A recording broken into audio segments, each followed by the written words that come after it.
Illinois lawmakers are considering a plan to limit how jails and prisons can use solitary confinement. This week, the House Judiciary Criminal Committee passed the Nelson Mandela Act, which limits how long someone can spend in isolation without any time outside their cell. Illinois Capitol Bureau Chief Max Cotton explains. There are no limits in Illinois law on how long someone can spend in solitary confinement. It's why one former inmate turned activist spent Tuesday night testifying in front of Illinois lawmakers. The conditions of solitary confinement are pretty horrible.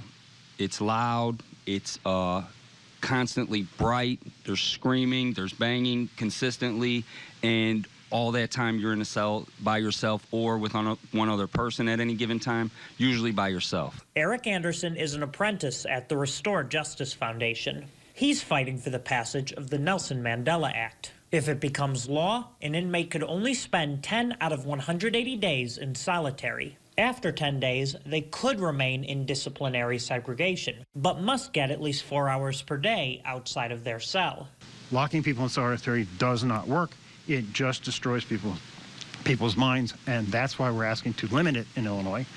Bill does not eliminate it entirely. It just limits it. He says the goal is preventing inmates from spending years in solitary. What you can't do anymore is keep people there for 11, 12 years for month after month after month without letting them out of their cell ever. Despite passing through committee, not everyone is sold on the idea of limiting solitary use, with some opponents arguing it will make jails less safe for guards and other inmates. We have some dangerous people in solitary confinement, and they're in solitary confinement for a reason. Not all, but some.